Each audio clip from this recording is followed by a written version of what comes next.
network of mentors and entrepreneurs helping other entrepreneurs on their journeys. Very happy to have El Bien Social, which is actually a media.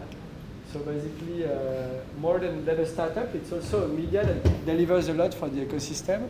And Guillem has founded El Bien Social 3 years ago, right? Well, as a business, it started 3 years ago. Okay. As a hobby, it started 7 years ago. So Okay. a long time ago. Okay, there is a much longer journey than what people know. Exactly. So can you tell us a bit about what is El Bien Social and how you get started with it? And how it started. Since I was 15, more or less, I'm not going to explain a long story, but I'm going to try to mix it up and to sum it up.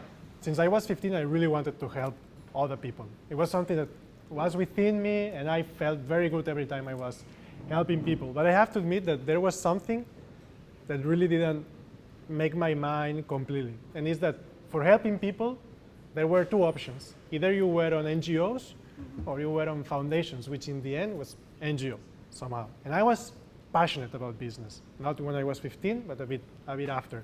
And mostly about startups and tech and all this stuff, no? But there felt like there were only like two paths to follow in your life. Either you go on NGO or you go to business, but to help, only NGOs.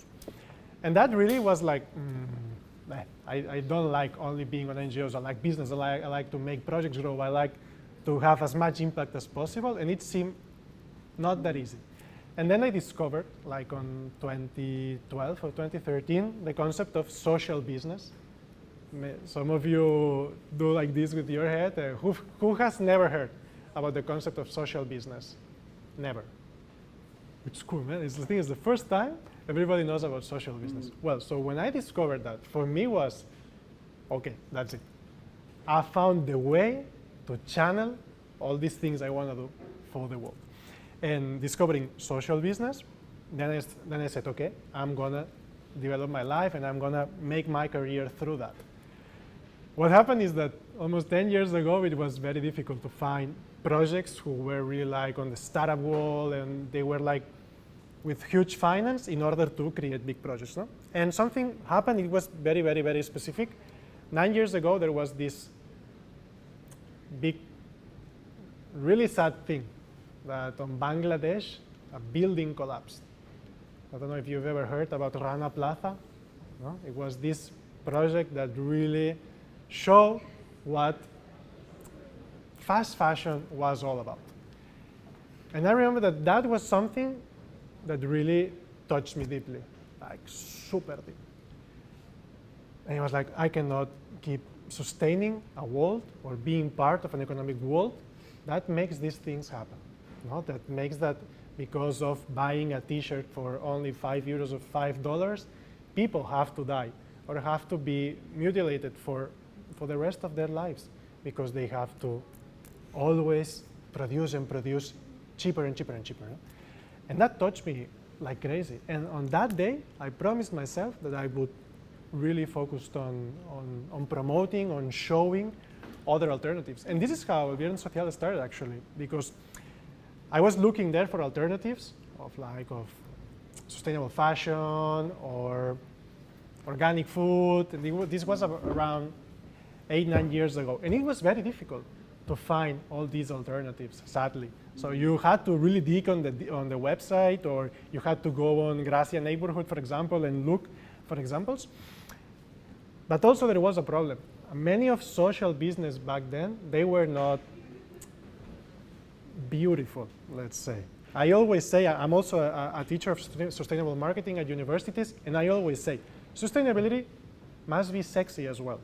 I know that using the word sexy right now is super bad, and okay, so we'll not dig that much into that, but it needs to be something attractive. We need to make great projects, we need to make sustainable projects, but at the same time that they are super attractive for the audience and for the clients, because it's the only way that we are really going to change the world faster than this is what we need.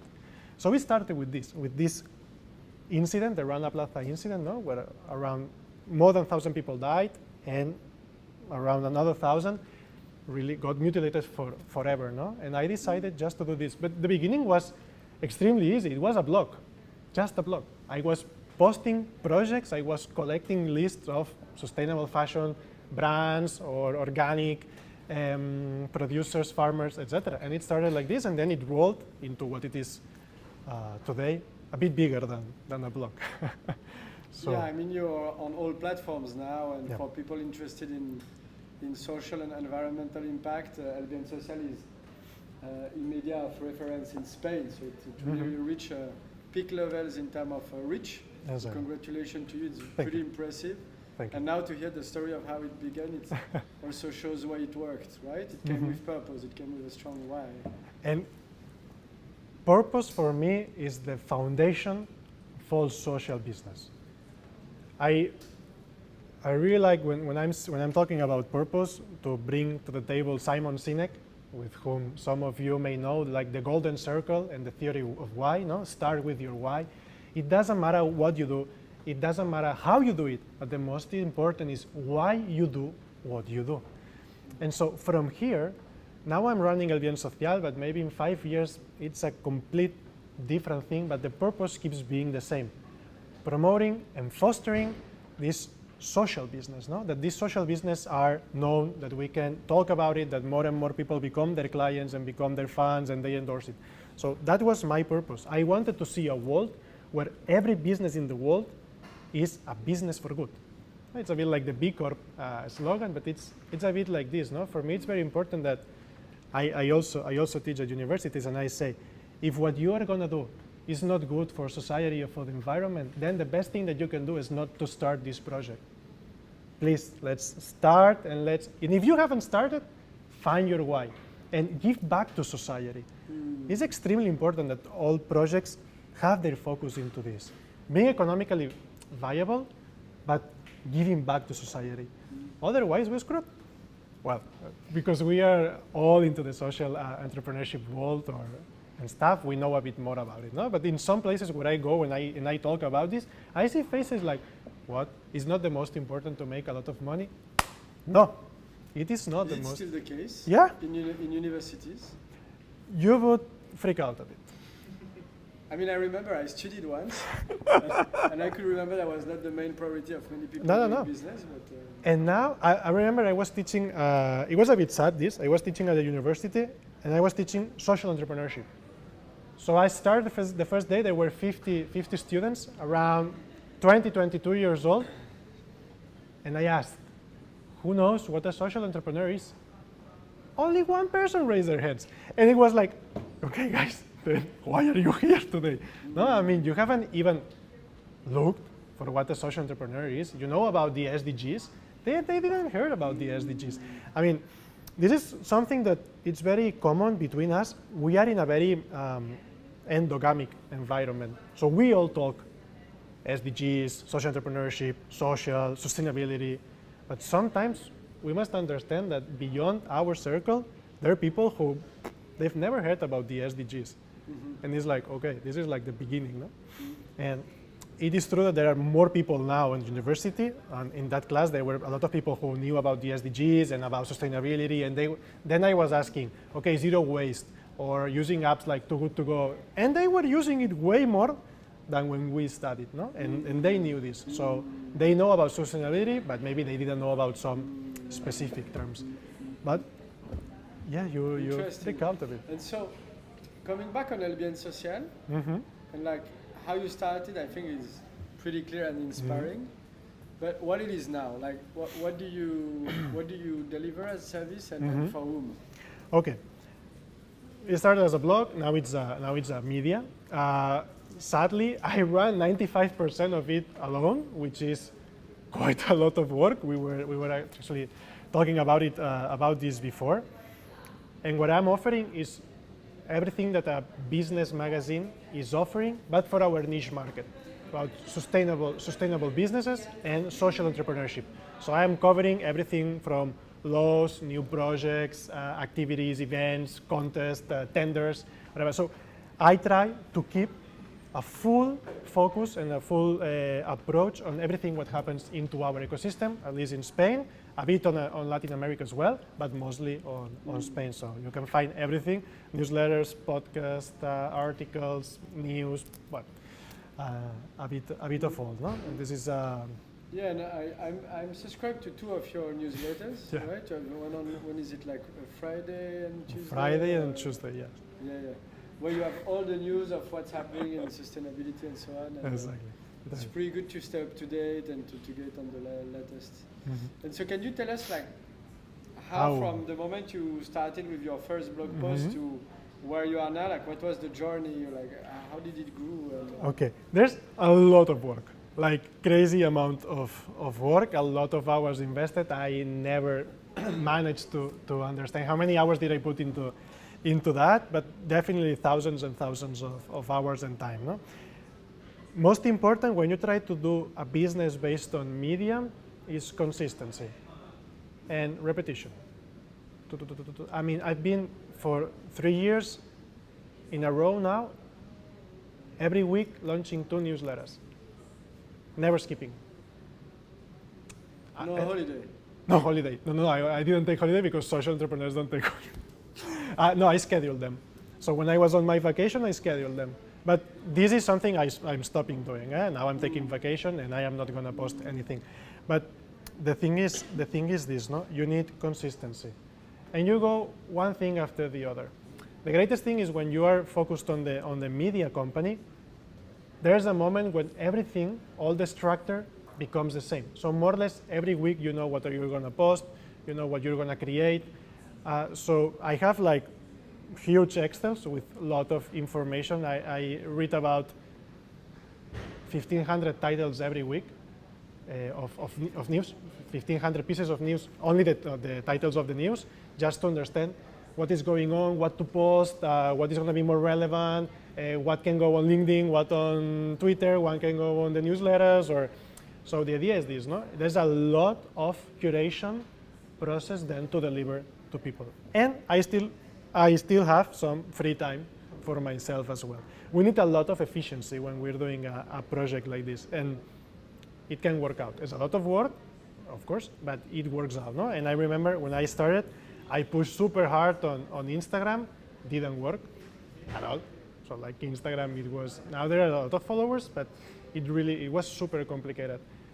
Best thing I did was when I really put my personal brand on LinkedIn. I started doing a lot of personal branding, linking it with the project brand, and then bringing a lot of information, tagging a lot of people on LinkedIn.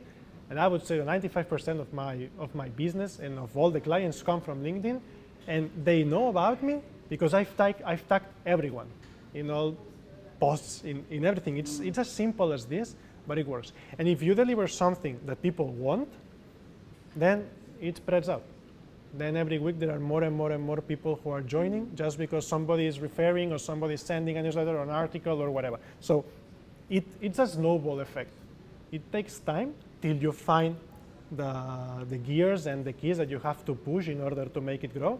But once you're there and you go with the snowball effect, it keeps growing. No? It's not like super exponential that every week I'm doubling or I'm multiplying, but it really it goes. No? And you need to find these keys. And in my case, it was LinkedIn and the newsletters, and how to make them go together. And that makes it. It was incremental improvement and execution. But there's a big valley. Like for a year, I was doing it because I believe so much in fostering the social impact ecosystem that I did it almost with no traction. Because it's super complicated to go, for example, till the first 1,000 subscribers, but then the snowball effect gets in, and it ends up going in, and it takes its place. But till that moment, you just need to keep doing what you do. That's why it's so important that you have a very clear why, that you have a very clear purpose, because many days you just want to quit. It's very normal. I want to quit every 2 or 3 months. This is a tendency, and it happens a lot with many entrepreneurs. Many people do not want to talk about it, but it's true. It's super hard. But then you always find something that keeps you moving, no? And purpose. I asked Guillem before we discussed.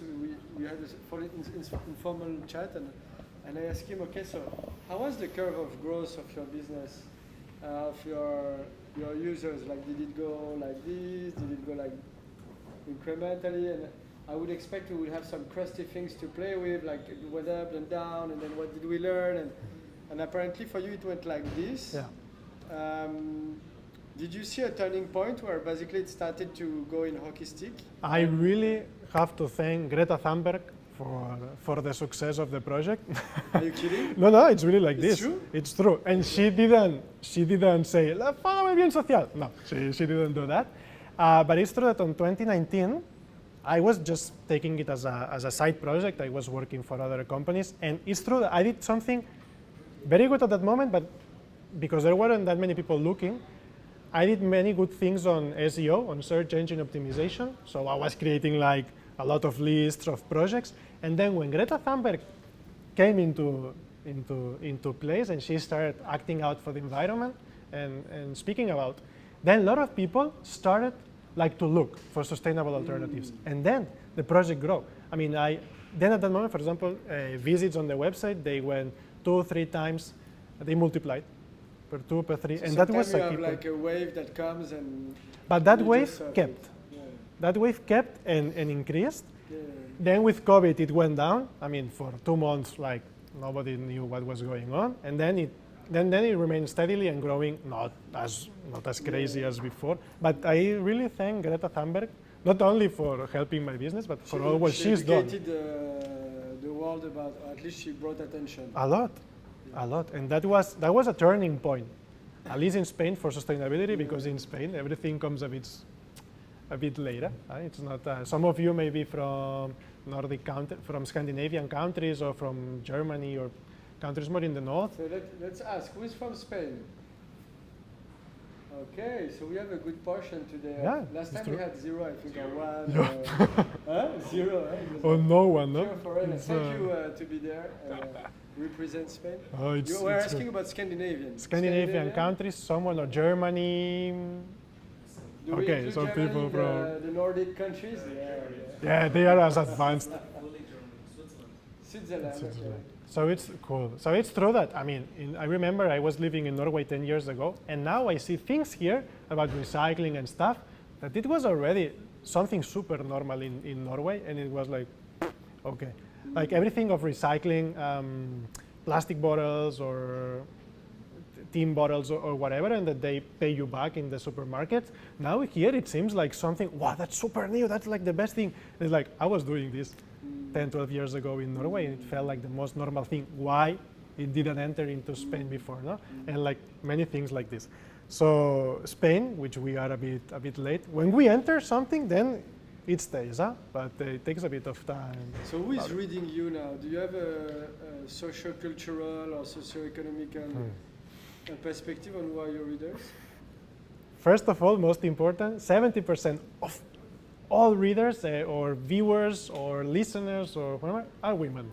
This is a trend. It's something very common on the sustainable area. Women thank women because you are leading the change. Otherwise, we would be a bit screwed.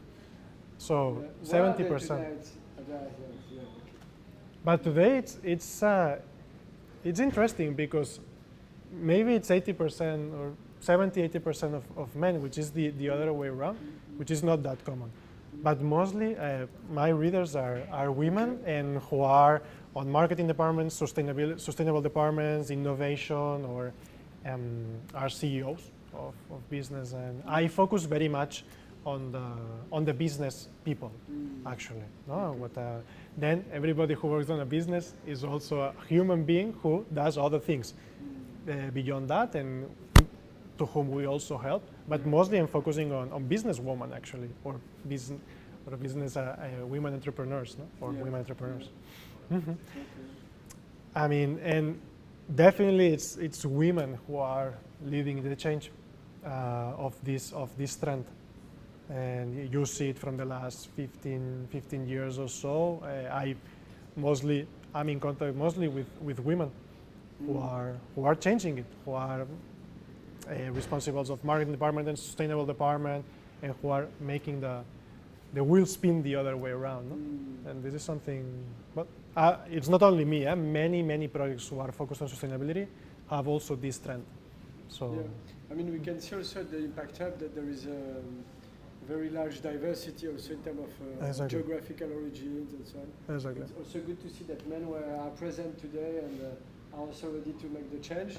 I guess we need everyone. We need everyone. We need everyone.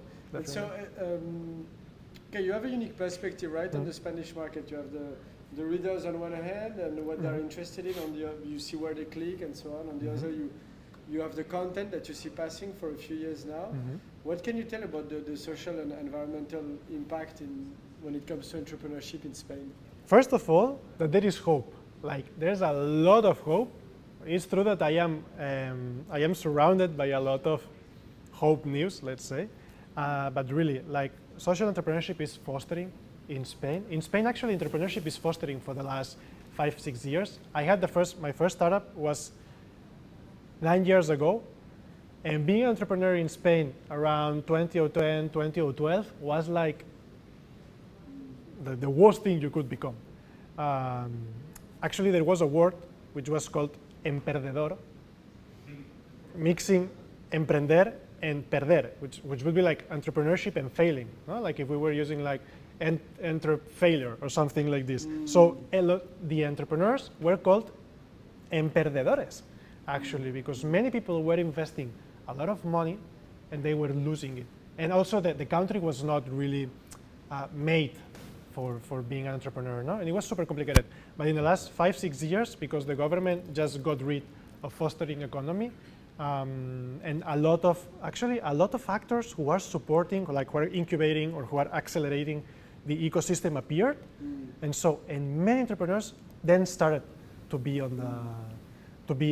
actually making it. And now we can see some successful companies in Spain who are really leading the change.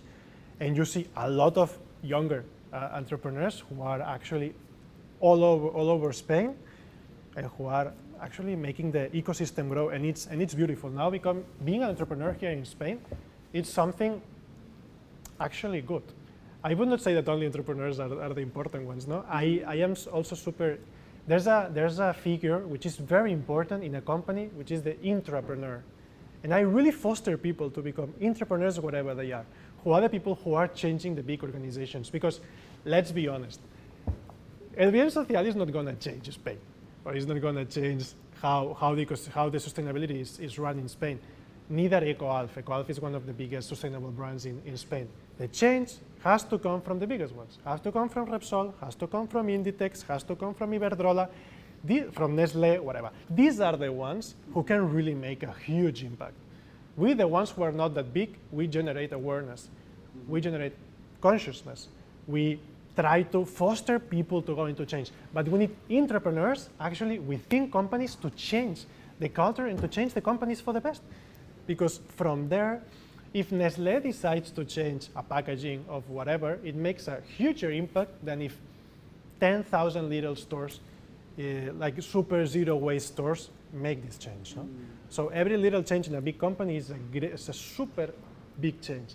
And being an entrepreneur is way more complicated than being just an entrepreneur, because you need to deal with so much bureaucracy and without losing all the passion for something. No?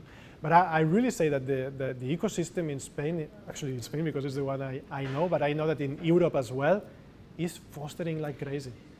And there's a lot of hope.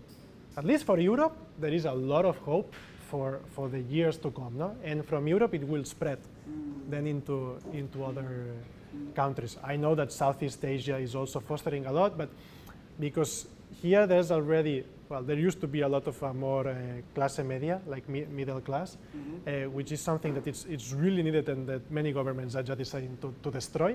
But we need this clase media in order to make this great change that then spreads. And Europe still has it. So from here on, I only see like a good perspective. I know that media or other media says that not. And that's something that people really want to say, because bad news generate a lot of attention. But now good news, so do the same. We need good news sometimes. We need every day good news. Sometimes. So you're seeing a lot of things passing by. Can you maybe tell us one or two, I don't know, like innovations or things that you saw and you were like, oh wow, that's amazing like news crazy. that you can share with us, like since the beginning of the year? For example, here in Spain, it's a country that can lead on regenerative agriculture and everything which is related to regenerative food, something which is extremely important. Our soil is dying. The soil of the world is dying. We need to bring back life to soil, or otherwise we'll become a desert. Or this, for example, right now, if you eat an orange, it has 8 times less nutrients that an orange used to have 50 or 60 years ago. But there are incredible, beautiful projects, a lot of organic agriculture, biodynamic, and there's many, many projects in Spain. And this is a huge opportunity because agriculture is something that Europe is fostering a lot. There's also a lot of money for investment in agriculture in Europe, but in Spain mostly because Spain is a very agricultural country. And also here in Spain, super important investment in renewable energies. Like we have big companies like Wallbox right now. Don't know if you've heard about Wallbox. Wallbox is developing home chargers for electric vehicles, and is one of the biggest. They are now growing huge in the US. But Spain is a good country for renewables and for agriculture. And these for me are the trends that are really fostering, and tourism as well. Not sustainable tourism, but well, tourism still needs a long path to go. It would be a world-dedicated conversation on tourism and sustainable tourism. Well, that's crazy. Huh? I mean, that's crazy. But this too big is something that, for example, in Spain are going to be very good. Yeah.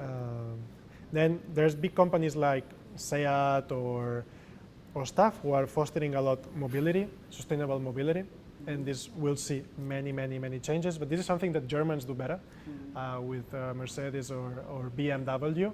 But here in Spain, smart cities as well could be another sector where they are improving a lot. And another one, passive house, which passive house or sustainable architecture and engineering is something that it's growing huge because we can self-sufficient, self-sufficient and new materials, because not that many people know, but actually it's called cemento, concrete. Yeah, thank you. Concrete is actually the material in the world which produces more CO2 in the atmosphere, and is like the silent killer, because it's not everything which is not B2C. It tends to go like nobody speaks about. No, we speak a lot about single-use plastic, which is very important. But if you change concrete for or either sustainable concrete or for other kinds of materials, there you make a huge impact. But I understand, 20 to 25% of carbon footprint comes from building. Yeah. And the other big part comes from feeding livestock. Actually, if you wanna, this is something I wanted to say, no? If you wanna make a huge impact as individuals for the climate change, you go either vegetarian or you go 95% vegetarian food. If there are some sushi that you cannot quit or something. But the biggest change we can do for contributing to the environment is going into a more vegetarian